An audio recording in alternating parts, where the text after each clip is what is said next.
I was a lifelong military guy, would have stayed until I died or they put me out. 1994, the Army decided that they couldn't fix me to a point where I could stay in. It was probably the most devastating time of my life, which was the biggest blessing of my life. All of a sudden, everything just clicked for me.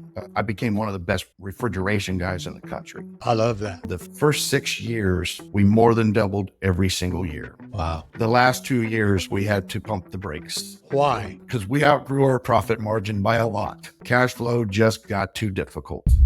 What would you consciously do different? Grow slower. There's not many people that have done what you've done. 0 to 10 million in 8 years is pretty quick. A lot of what helped us grow was finding the right employees. As you started to scale up, what maybe surprised you most that you wish you had known at the time? I think that what surprised me the most is that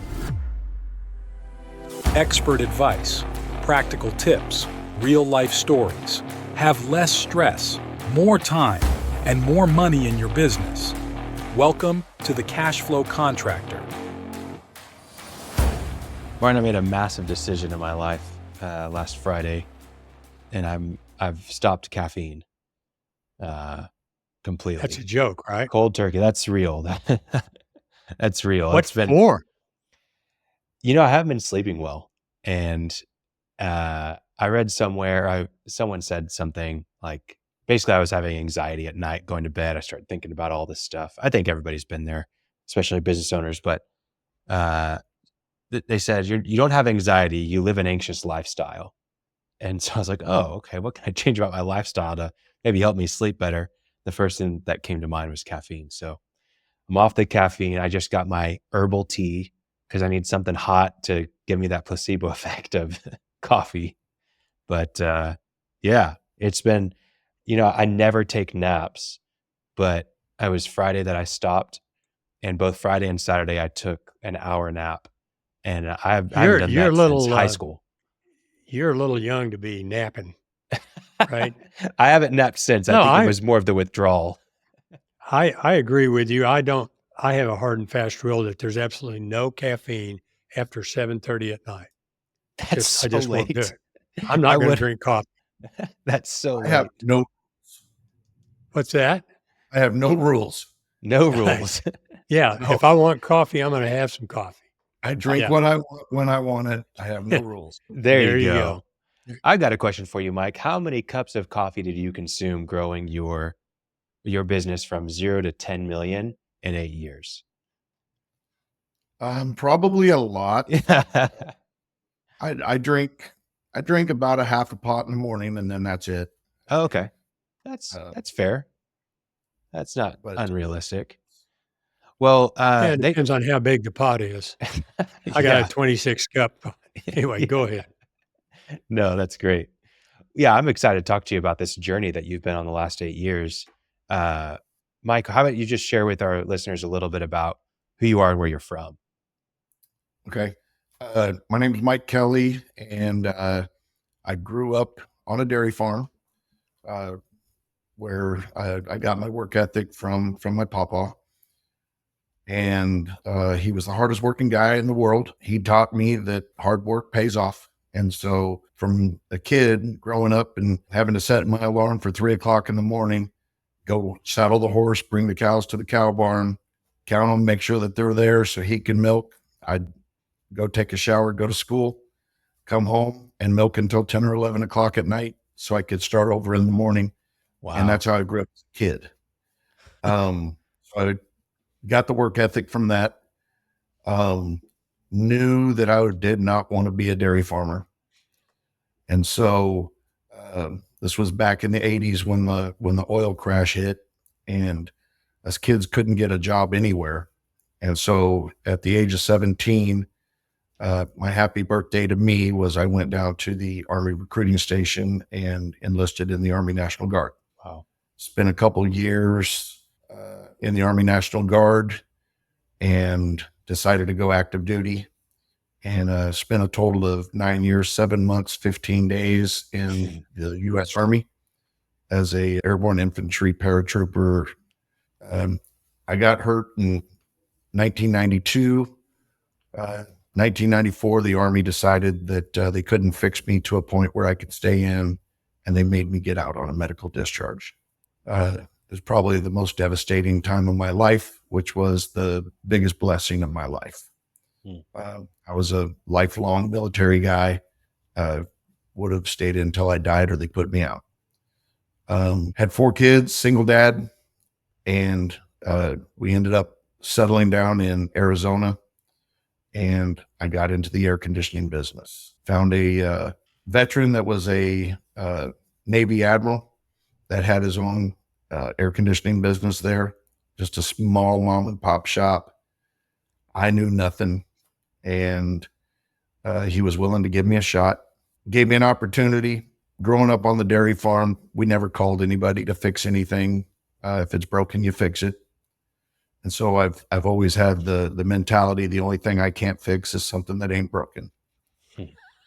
And That's good. so I figured, it's just fixing stuff. It's may not know the name of the part, but I could tell what's broken. And as long as I could figure out what that is so I can buy it and put it on, I can fix it. So that's what I did. Was I started out by just pulling the part off and going to the parts house and saying, hey, I need 2 of these. And then I would read on the invoice what it was called, because I had no idea what these parts were called. But I knew they were broken and I knew I could fix it. So I worked for Mr. Ruley for about 2 years, and I got to where I was pretty good. And I decided to get into a little bit higher level refrigeration aspect of the business. And so I went to work for another company that did supermarkets. And I just picked it up super fast. Never went to school. I just had the drive to learn. Not a big reader of books, but I read one book in my life, and I've read it 3 times, and it was a Concepts of Refrigeration, and it was the 1956 edition. And I read this back in the 90s, but I bought it for 50 cents at a yard sale. Wow. And only book I've read cover to cover in my whole life. I've got Martin's book sitting on my desk, and I've never read it. You're not the only one, Mike. I'll tell you. Yeah, we'll talk about it. It's a great coaster. Yeah. But I started doing supermarket refrigeration, and all of a sudden, everything just clicked for me. God blessed me with a very mechanical mind, and it just clicked. As time went on, I started, being promoted up into positions of leadership. And being in the military for 10 years, of course, I had a lot of leadership background there. Knew that I always wanted to run my own business, but I didn't know all the right things. So as I got into the leadership positions, I, focused on learning how to run a business. And my true focus was to run the business and make the mistakes that you're going to make with somebody else's money. It's a great idea. Instead of mine. And so I worked for a very large $500 million corporate business for a long time, running a division for them. Before that, I ran a small $1.5 million business where I was the service manager for them. And then I moved up to another business that I helped them get to about $7 million. And I kind of started my business in 2011, and a large $500 million company decided that they wanted to buy me out three months after I went into business for myself. Tell me that. Hold on. Let's pause there for a second. Yeah. What value did you create in those 3 months to make $1 billion or $500 million company purchase you? They didn't want to compete against me in Oklahoma City, and they wanted to put a branch here. And so they weren't in Oklahoma City at the time. And so they needed somebody to run their branch. And so the only way to get me to run their branch was to purchase me. They purchased me on a commission type basis. So it was a performance basis payout. I ran their business for them for 3 years. And I didn't get paid what the contract said, so I had to take them to court to get my Wow. money. And so when we did, I left and took my business back and started over. And so when I started Troops the second time, which was November 8, 2016, I had $800 in my bank account, and I had a 2002 Chevy truck that had 350,000 miles on it and a service body. And I started Troops. We did the first fiscal year, I think we did $250,000. And that's total sales was 250,000. So in your first year, you do 250. Just remind. So you talked about getting into air conditioning and then into refrigeration. Was Troops, your business, focused on both of those, or was it just one of those areas? So the 18 or 20 years leading up to starting Troops, I became one of the best refrigeration guys in the country. Gotcha. And so the large supermarkets, the large corporations out there that have product refrigeration in their buildings, most of them know my name. Wow. Coming to Oklahoma, we have none of those supermarkets. So we don't have Safeway, we don't have Fry's, we don't have most of those the Krogers and the other large market companies here in Oklahoma. And so I had to start over from scratch because nobody knew me here. We got the Sprouts because I built my name is very good in the Sprouts market. I was part of the building of the first 12 Sprouts that happened in the country. And so that was my real supermarket or refrigeration customer base. But because I needed to build, if it was broken, we fixed it. Gotcha. Customer service base was the most important thing. If our customer asked us to, and I'll give you some scenarios. We have a customer that we did everything for. If he had a piece of flooring that was bad in his store, he would call me up and say, Mike, we got a trip hazard in our store. Can you go replace the tiles in our floor? Absolutely. Wow. And we would go over there as refrigeration guys and replace broken tiles, fix holes in walls. If they couldn't get their door to lock, we went and fixed their door at night so that they could secure their building. Because we are a 24-hour-a-day on-call business. Oh, wow. We're always the first call with these customers because we choose to be that. We always answer, and we're always the first call. So we go out there and satisfy the problem that they couldn't get fixed with the personnel that they have in the store. And they paid us accordingly. Wow. And so we've just been their one and only. Throughout my career, I've kind of had a motto that you never let another tool belt get into your building. So an electrician comes into my building and not through me, they have an HVAC guy that they like. A plumber comes through the door, they have an HVAC guy that they like. And so you don't let another tool belt get into your building unless it comes through you. And so we take care of our customers in a manner that no matter what they need, we are the ones that are going to take care of it for them. I have another client. In fact, I have him today. Khalil knows him, but he's built a really nice, huge business based on how can I help? It is not his philosophy. I'm going to go sell this guy something. His philosophy is, what did they need and how can I help? And that sounds exactly like what you're doing. Absolutely. Yeah. The only thing you need to do is ask the question, give me what knowledge that you have to what your problem is. We'll fix it. Yeah. Yeah. I love that. If we can't fix it ourselves, I have the guys that I can call figure it out in there that have a great refrigeration guy or a great HVAC guy, which is us. And so I will put my electricians in there that I trust.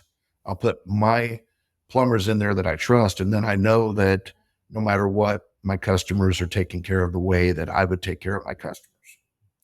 Mike, how do you instill that same mentality and those values into your employees? We have a very tight-knit group that we have meetings every Monday. We're all family.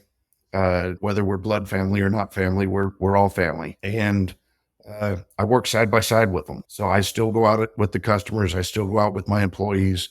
I still let them see how I react and act with everybody. It's become a lot harder now that we've gotten bigger to keep that, but we focus really hard on that. We do a lot of social parties. So get-togethers with families and us, just to be able to keep that camaraderie with each other and make sure that we all share the same ideologies. What do those Monday morning meetings look like? What are you covering? Usually any issues that happen through the week, they turn in their paperwork.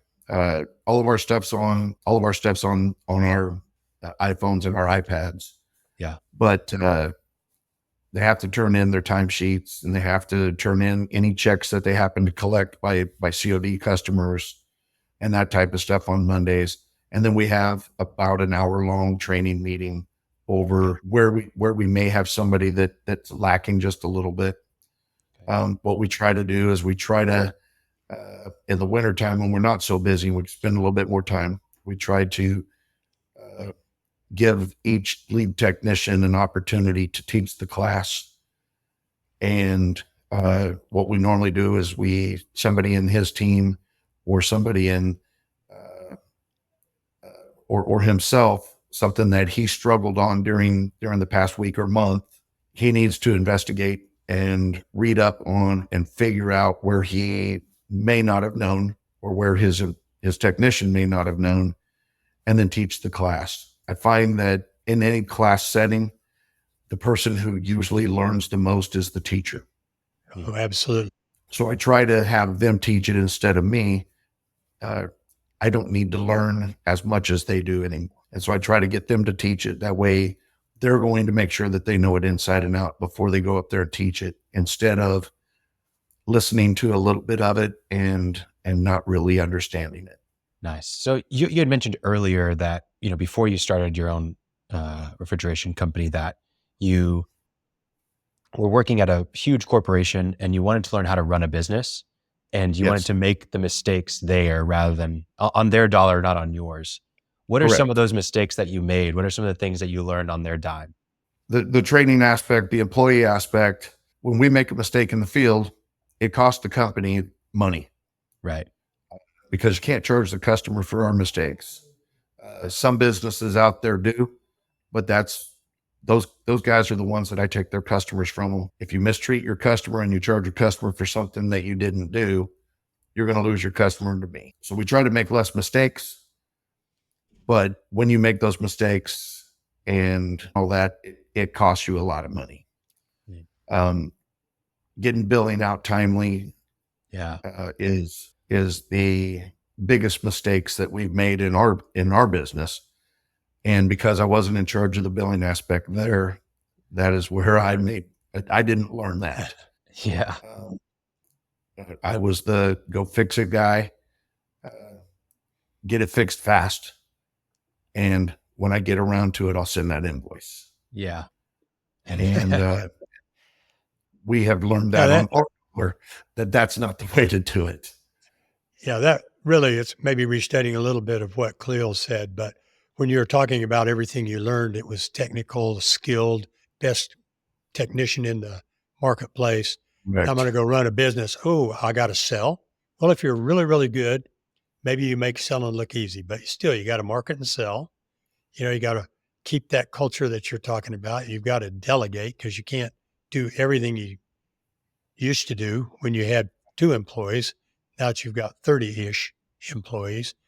And then all that back office stuff, the HR and the IT and the billing, the invoicing, the bookkeeping, all those things.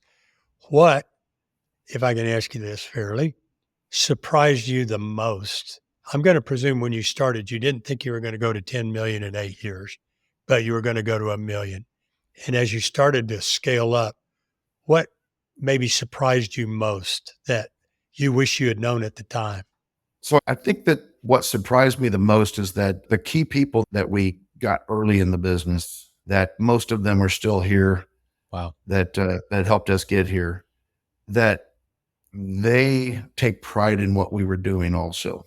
And so everybody waited for the Christmas party, because during the Christmas party, we do a great Christmas party. And everybody is waiting for me to announce what we did volume wise this year. Yeah. And so the first 6 years, we more than doubled every single year. Wow. And every single year, I would say, we can't double again. We're growing too fast. We're going to pump the brakes. And everybody would scream at me, "We're doing it anyway." Okay. The last 2 years, we had to pump the brakes. Yeah. Why? Because we outgrew our profit margin by a lot. Okay. And Yeah. cash flow just got too difficult. Yeah. Early on, we were able to get cash flow. We had a customer. Well, we still have that customer, but they were doing such a large volume, installing refrigeration in Dollar Generals and Walgreens and some other places. And we were doing multiple millions with them. And the only way we were able to keep up with the growth was to do factoring of our invoices. Can you explain that for some of our listeners, what that means? So basically, we would sell the invoice as receivables from that customer to a finance company, and we had to pay them interest to borrow that money for 30 to 40 days until the check came in. We spent a lot of money on factoring, lot of money, hundreds of thousands a year to borrow the money to keep growing. But because we were so new in business, nobody would give us a line of credit. And then once we got into factoring, it's really hard to get out of factoring because they take the first position on all loans. And then nobody wants to loan to you because the factoring company has first position. Yeah. Khalil, maybe when you're factoring, there are different ways to do it and pay me interest. But you got $100 invoice, you sell it to this guy for 95. Right. And if he doesn't get his money in 30 days, then it's at 90, right? I mean, he'll give you 60 days, but now you're getting $90 out of 100. If it goes beyond that, they go, you got to give us all the money. Because I don't know if yours worked exactly that way, Mike. Very so. Yeah. Yeah. It's just way. And then what about your risk if somebody doesn't pay? Right. Yeah. You got to pay the factoring company, give them back the money. Exactly. The good news is we only did it with one customer. That's good. But they were big, huh? They were big. They were the whole never put all of your eggs in one basket. Yeah. They were half of my basket early on. Wow. And now they're 3 to 4% of our business. They've slowed down on their building and what they're doing. So we don't have as much. Plus we grew the customer base to diversify to make sure that we didn't have all of our eggs in one basket. Right. And so we've moved on from that era. Like I said, we still do a lot of work with them, but we're not doing the 3 and 4 million with them. We're doing 700,000-800,000 now. But we was doing 3 and 4 million with that one customer. And that was what helped us get through where when we started at zero and, we doubled every year, it's because of that one customer was our biggest ability. And then also the factoring aspect was very important in that. Probably one of the hardest things that we ever faced was getting company credit. When we first started growing, I had to buy trucks. Everything that we do is mobile. And so a company that hasn't been in business very long can't buy very many. I mean, you can't buy trucks on the company. Yeah. And so I had, luckily I'm blessed that between my wife and I, we have great credit. And we were able to buy trucks that through our credit union that doesn't loan to businesses. And so when I bought I think it was my 6th white F-250 truck, my loan officer asked me what I'm doing with all of these white F-250 trucks because they don't loan to businesses. And I had to tell him why I really, really love 2022 white F-250 trucks, and I like to collect them. I'm a collector. I knew what I did for a living, and she said, "I'm glad you didn't say it was for your business. Your loan, here's your truck." Yeah. Now we own 20, 21 or 22 F-250 and F-350 trucks. They're all white, and but we've got everything on company credit now. But that was probably one of the hardest moves, was to get somebody to finally loan us on the company. Wow. Reason we buy Ford, just so everybody knows, is Ford was the only finance company out there that would loan us for our company. That was our first company credit, was through Ford Motor Credit. And so every truck I've bought since has been bought through Ford. There you go. And so if anybody out there is struggling buying vehicles for their company, they were the first ones to offer us. It was 2 years later, and GMAC financing still wouldn't touch us. Wow. And with Ford, I think we have a $2.5 million credit line with them. So I can send a text message and they'll deliver a truck to my office. Wow. That's great. So let's go back to 2016, started in November. First year you do 250. You hire your first employee in 2017. What was the next jump? You said you doubled, so I'm assuming 500,000. I think that the first jump was about 950. So we went from 250 to 950. So what were the pains at that time? Like, obviously cash flow is a huge issue because you're having to float these invoices for 30 days on net 30 terms. What else is going on? Well, I'm blessed with a wife that saw the vision, and she worked 2 jobs to finance the business, basically. And so I went without being paid. Probably, I think I was actually able to pay myself about $15,000 to $20,000 each year for the first couple of years. Wow. But I was blessed that we lived very modest, and we lived in a house that my wife owned when we got married. Our house payment was very low, and she was making those payments, raising her 2 kids by herself before I married her. And so she continued to do those things. And like I said, luckily, I'm blessed with the fact that she was willing to do that and saw the vision. And now we're in a different position. Yeah. But when we decided to get married, she is my equal in everything. She works harder than I do, to be honest with you. Yeah. She's on a podcast right now. She's out slaving right now. Maybe we need to get her on, Khalil. Yeah, no joke. I mean, that's the reality of so many of these businesses that get started, is that the real heroes are in the back supporting the spouse that's trying to make the dream come alive. Mom and pop is a real deal. Yeah, it is. Yes, and without her, this wouldn't be here. Yeah. About 2.5, 3 years ago, I was still not the highest paid person in my company. Wow. I was making half of the higher paid guys. And finally one day, I don't remember what it was, but somebody came to me and told me something about I don't pay them enough. And it pissed me off enough that I said, you know what? I'm giving me a raise. And I refused to no longer be not the highest paid person in my company. And so about 2.5 years ago, I made sure that took place. I really want people to listen to that too, because I have so many people starting out. Not only are they lowest paid, they're not paid. They take draws every now and then. They get used to that, because, okay, I covered payroll. Well, no, you didn't, because you didn't get paid.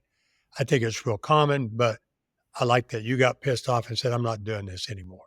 And it took one of my employees that said something to me. And I went in my office, slammed the door, and went on the computer and gave me a raise. There you go. I love that.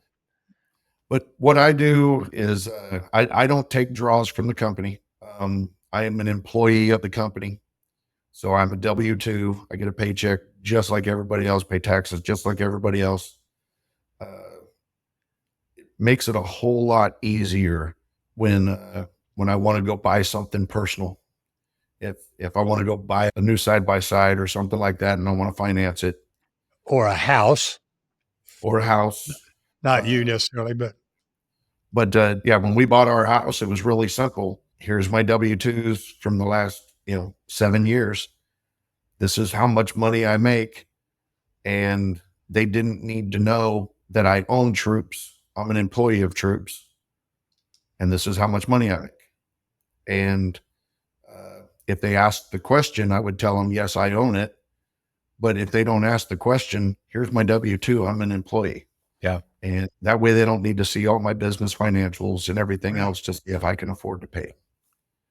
Yeah. And I feel that if I can have 20 or 30 employees that can all buy a house on the W-2 that I give them, You should be able to too. that I should be able to also without having to show my company financials.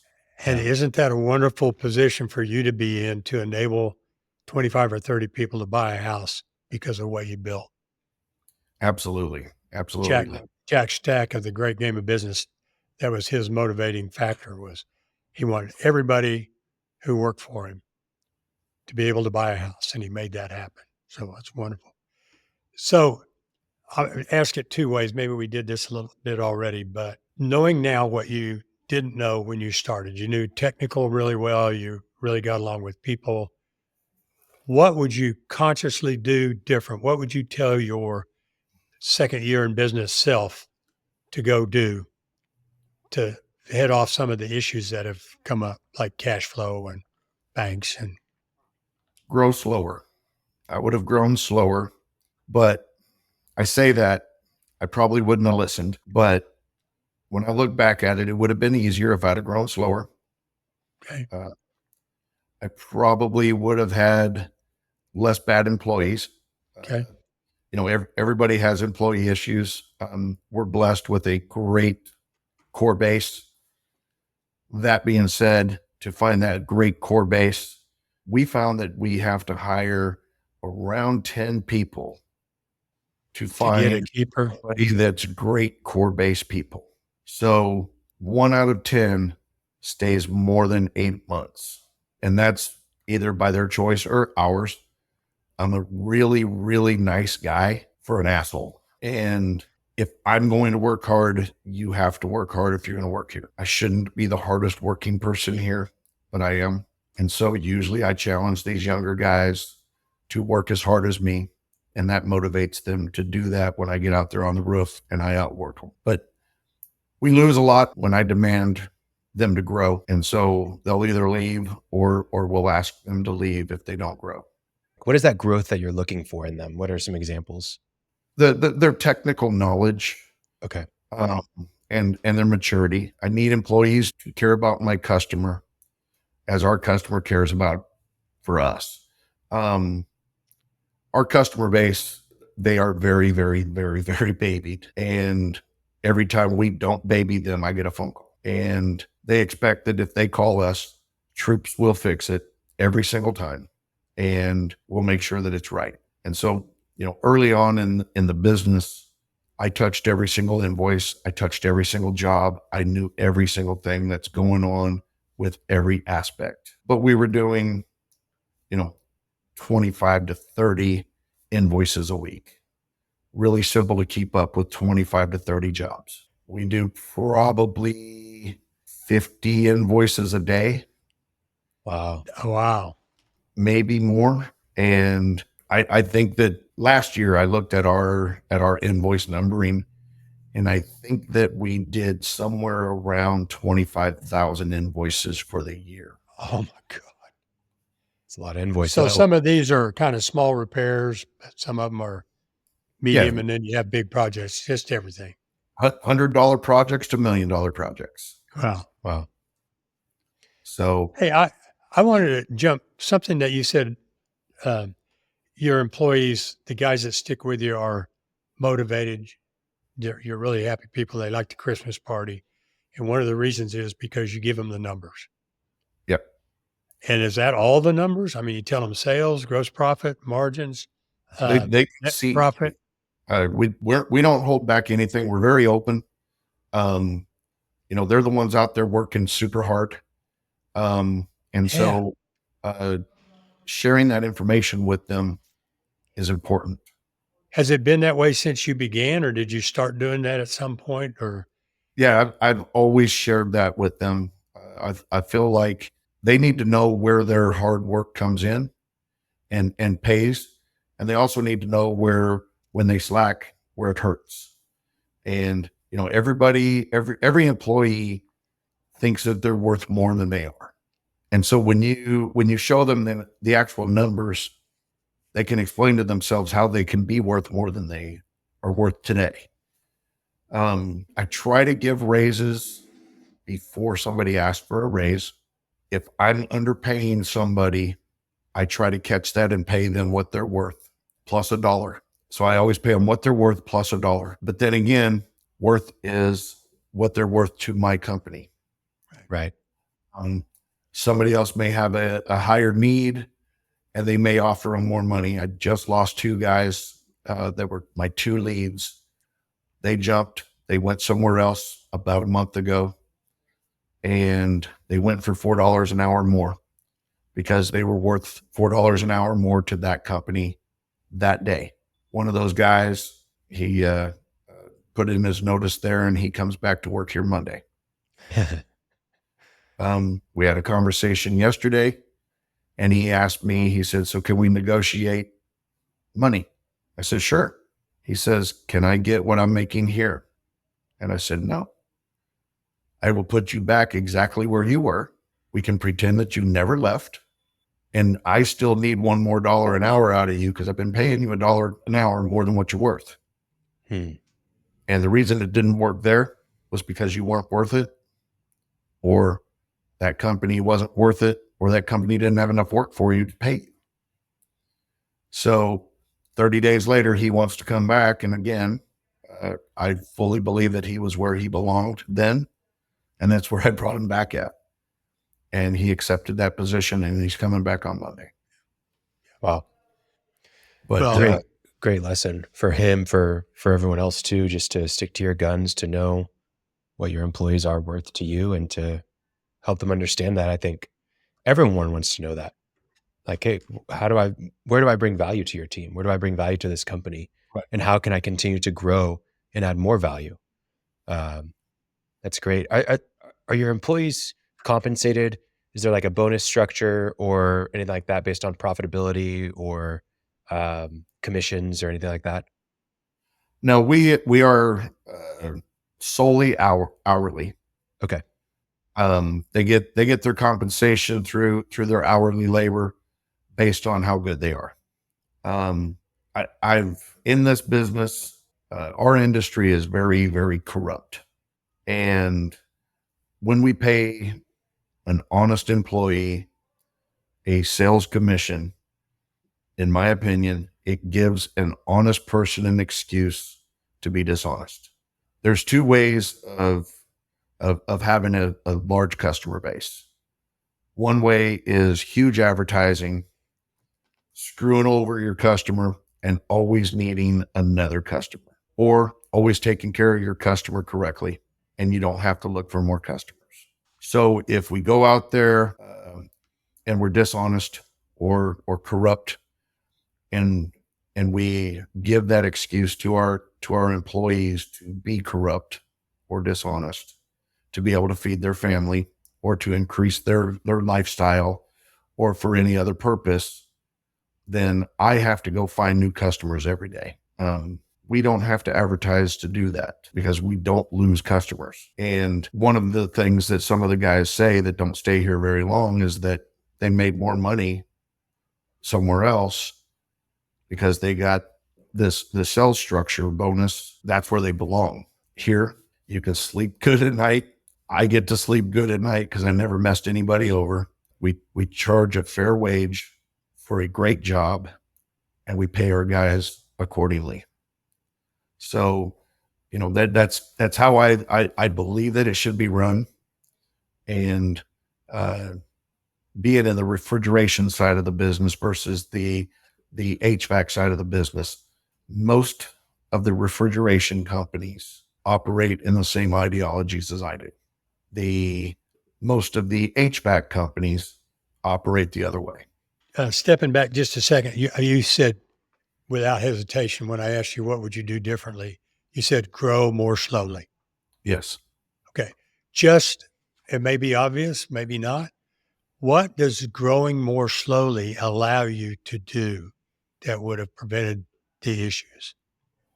Our money would have came in better. So our cash flow would have been less stressful because we're a net 30 company.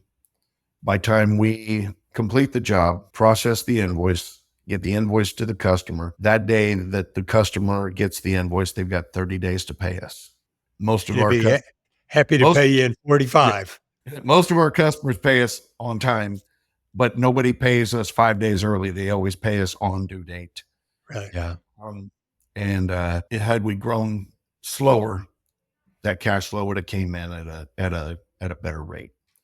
How about other resources like people? I mean, were those impediments as well that we probably wouldn't have had to settle on employees to go through 10 to find one. But, early on when we were in our huge growth, I used to joke that I would hand a guy a screwdriver and a screw and say, if you can put this into that wood, you're hired. Yeah. And, if the guy turned the screw the wrong direction, I don't hire him. So if he knew which way to put it in, he was hired.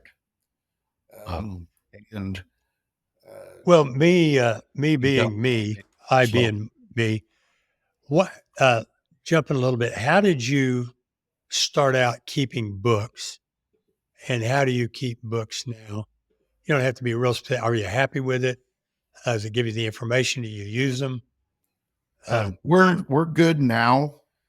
When we first started out, we did everything on paper. So we did paper invoices. And then when it came back, I re-entered it into QuickBooks myself at night and put everything through that way. We now do everything through a billing software that automatically uploads to QuickBooks. And then we have a bookkeeper that we pay that's outside of our business that does all of our expenditures and all of that stuff and keeps all of our books right. But when you started, did you have adequate information? I see a lot of companies that start up and they just don't have books. They can be doing a couple million a year and not really have books. Yeah, we were that company early. We did not have good books. We did not have it right. We struggled in all aspects when it came to that. The biggest move that we made was when we hired an actual bookkeeper that comes into our office once a month, and she has access to our QuickBooks online, so she works from her office most of the time. But then she comes in to sit down with us once a month that to answer any additional questions that she needs to keep the books. Excellent. I've got a question around software. You mentioned earlier that your guys are on iPads, iPhones, doing all their work.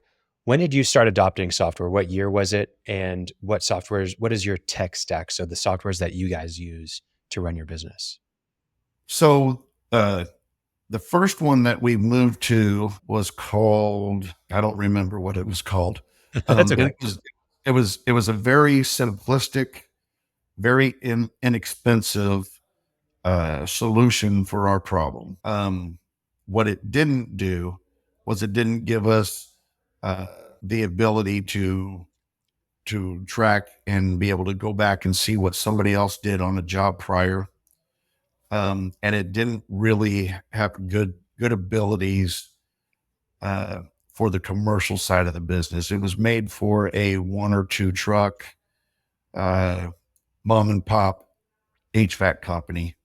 Yeah. And because we would do mostly commercial refrigeration stuff, everything had to be hand inputted. There was nothing in the app that fit what we did. Yeah. And so then we moved to another app called Service Titan. Yep. That's who we're with now. Okay. They're still not 100% compatible with most of what we do, but it's the closest thing that we've found. And so Okay. we've been able to adapt it to make it work for us. It's 5 times the price of the other one. But it works for us because everything's in real time. Yeah. And if the guys do their job and put the notes in correctly, everybody from their phone or their iPad or a laptop can go in and see exactly what he did, what he bought, what he purchased, and how it applies to this job. And then we can also see when the people received their invoices and that they opened them or did not open them. Yeah. Because we have a lot of customers, we never received that invoice. That's a crock because I see where you opened it. So you received it and you read it and you didn't pay it, so pay me. Yeah. Where we didn't have all that insight with the other app that we were using. Yeah. No, it's extremely valuable. Obviously, it's way more expensive, but Yes. it helps you get the things done that you need to have done and keeps it all documented. So, I mean, Good. it eliminates a person in the office. Yeah. absolutely.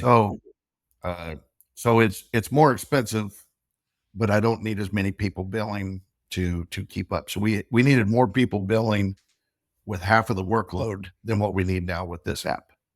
Yeah. So I was able to save, a $40,000 a year payroll. Well, great. So when, you've slowed down the last 2 years, and what has been kind of your focus the last 2 years as you've slowed down? What are the things that you're prioritizing right now? So what we really did when we slowed down, we basically stopped growth. We didn't go backwards. We're still going to do the 10 million this year. But we stopped the growth Intentionally. The 8-figure number was what we were trying to get to. So we were trying to get to the 10 million to be able to pump the brakes, let receivables catch up. Let's stop reinvesting back in the business quite so hard. Let's let the bank account grow just a little bit. Let's actually pay taxes this year. That's kind of where we're at with it is stop spending so much money to grow and let us get caught up. And so this year is our real stop the growth year. We're probably let's call it consolidate your winnings. okay. I like those. Because that is, I mean, that's what I'm hearing here. Let the bank account build up, so we're not always under stress from that.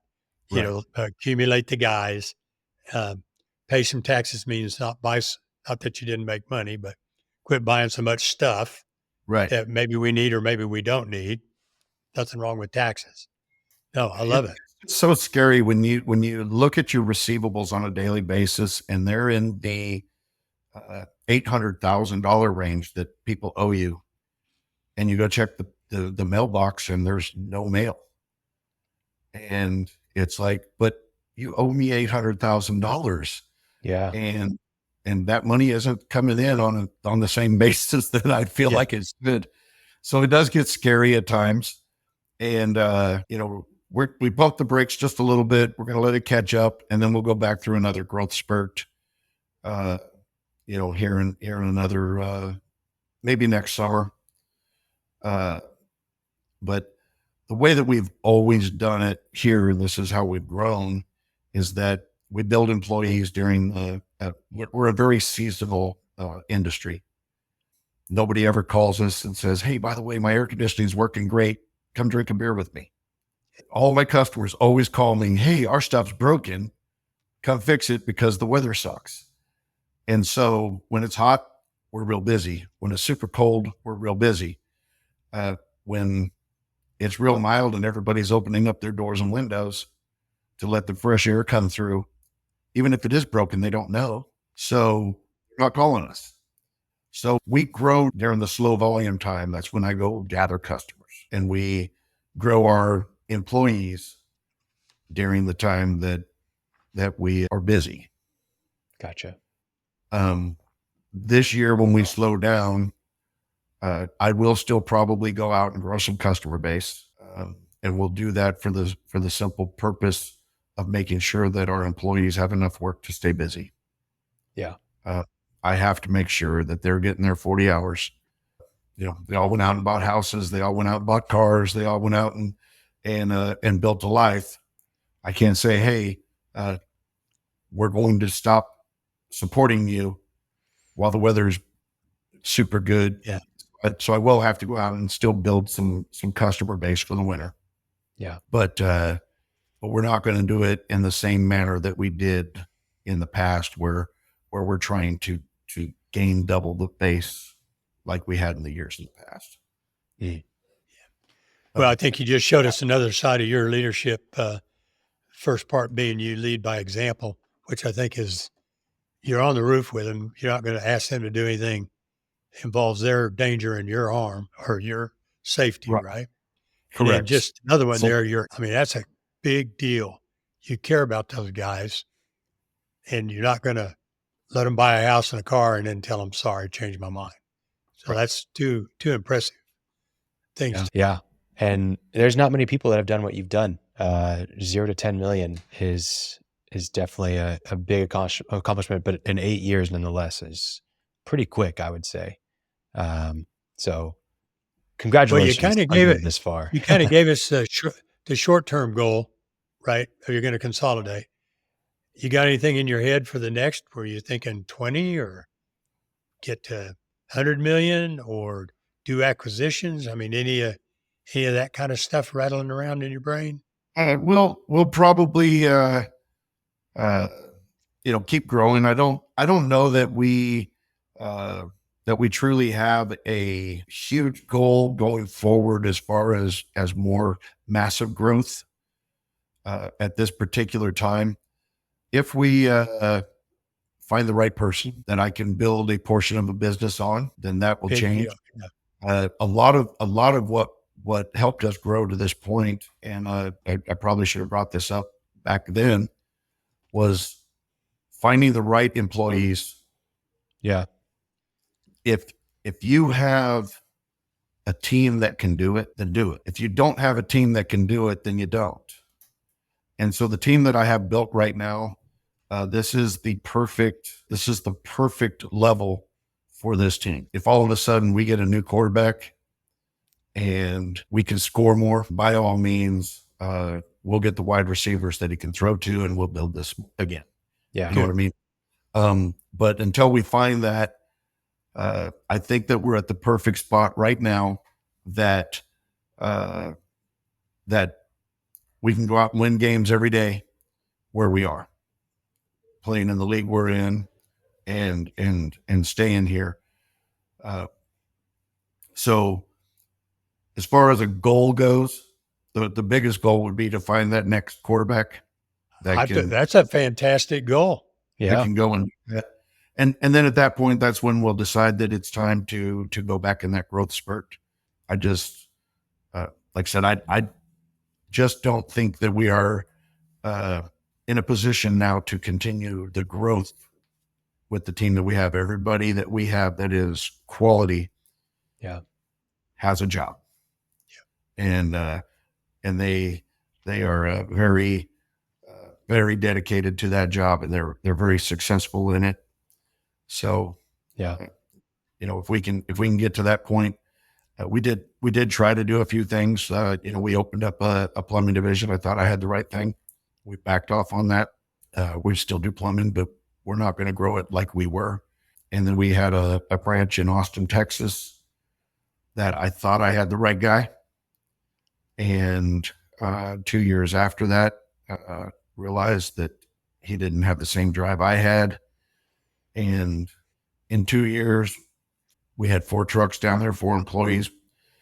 To be able to pay his salary, I needed to be able to do 1.2 million in Austin. We never broke 600,000 in 2 years. Wow. And that was just too difficult. We had the customer base. We just didn't have the drive. And so we pulled the plug on Texas and brought it back to just the Oklahoma City market. And if we find the right quarterback, we'll do it from here. We're not going to branch out to other states or something outside of my direct knowledge. The plumbing, I know nothing about plumbing. I feel like we needed to back out of that. And so I think that's where we needed to get back to the basics that makes us where we're solid here. And everything in the refrigeration side of our business, everything in what we still do today is profitable.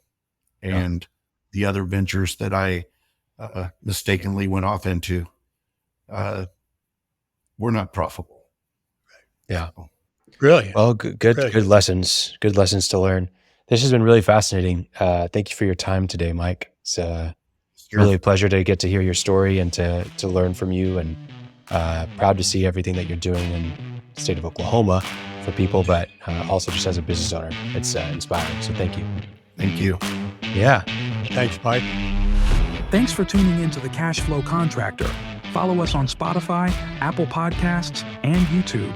Visit thecashflowcontractor.com. See you next episode.